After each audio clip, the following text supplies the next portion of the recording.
Bom dia! Hoje eu e o Henrique iremos falar sobre as leis de Newton, que fundamentam a base da mecânica clássica. Sendo assim, são de extrema importância no estudo da física. Bom, a primeira lei é o princípio da inércia, que nos diz que um corpo só deixa o estado de equilíbrio quando uma força externa é aplicada sobre ele. O estado de equilíbrio ele se dá quando a soma de suas forças for nula, ou seja, for igual a zero. Um corpo ele pode estar em equilíbrio tanto estando em repouso quanto em movimento retilíneo uniforme.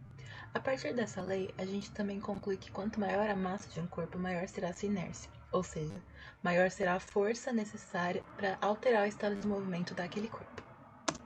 A segunda lei é o princípio fundamental da dinâmica e nos diz que para que se mude o estado de movimento de um corpo, é necessário exercer uma força que dependerá da massa que o corpo possui. Essa força em questão é a aceleração. Aqui a gente vê na fórmula que a massa se relaciona com a aceleração. E só para relembrar, a aceleração ela é dada pela variação da velocidade pelo tempo, resultando aqui então nessa fórmula geral. E a partir desse conceito, a gente chega no conceito de força-peso, que também é muito importante na física. Essa fórmula de força-peso ela é dada da seguinte forma: peso igual a massa vezes a aceleração da gravidade.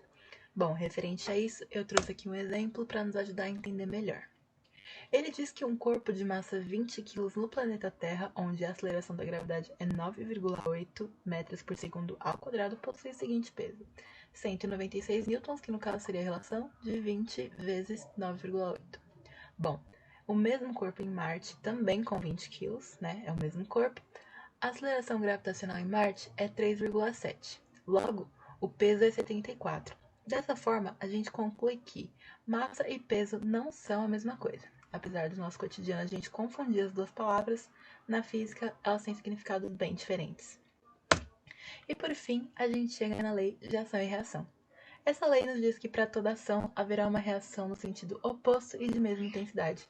Aqui na fórmula, a gente vê que a força que A exerce em B será igual à força que B exerce em A, em direções opostas, mas na mesma intensidade. Bom, agora a gente vai aplicar os nossos conhecimentos teóricos em prática com alguns exercícios que a gente desenvolveu para vocês. Bom, e eu vou resolver uns exercícios sobre as leis de Newton. O primeiro diz o seguinte: de acordo com a primeira lei de Newton, um corpo tende a permanecer em repouso ou em movimento retilíneo uniforme quando o resultado das forças que atuam sobre ele é nula. B.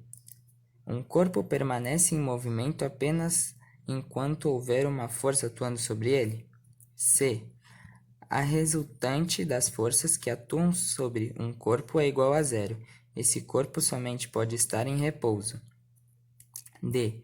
A inércia de um objeto independente de sua massa. E E. Uma partícula tende a permanecer em aceleração constante?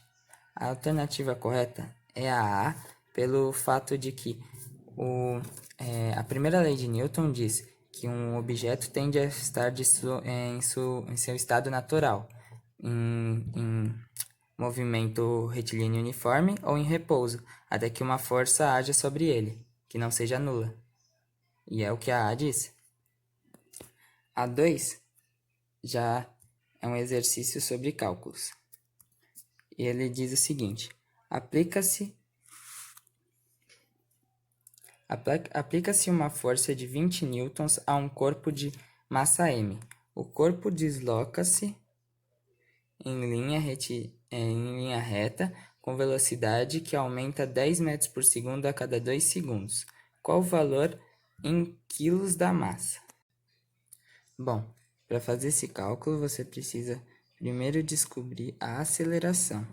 Você pega a velocidade e divide pelo tempo. No caso, 10 dividido por 2, que é igual a 5 metros. E em segundo lugar, você joga na fórmula, isso daí, a fórmula da força, que é igual a massa vezes a aceleração. Você sabe que a força é igual a 20 newtons, que é igual a massa, que é o que a gente quer saber, vezes a aceleração que a gente descobriu aqui, que é 5. Então, m é igual a 20 dividido para 5. Tá multiplicando, passa dividindo, é igual a 4 quilos. Alternativa B. Bom, o último exercício é sobre a terceira lei de Newton. Ele diz que, a respeito da terceira lei de Newton, marque a correta. A. Os pares de ação e reação podem ser formados exclusivamente por força de contato. B. As forças de ação e reação sempre se anulam. C. A força normal é uma reação da força-peso aplicada por um corpo sobre uma superfície. D. As forças de ação e reação sempre atuam no mesmo corpo. E. Como estão aplicadas corpos diferentes, as forças de ação e reação não se equilibram. E a resposta correta é a E, porque só existe equilíbrio quando as forças atuam em um corpo, em um mesmo corpo. Mas na terceira lei de Newton, a força se aplica em dois corpos diferentes, então ela está correta. Bom, é isso, galera.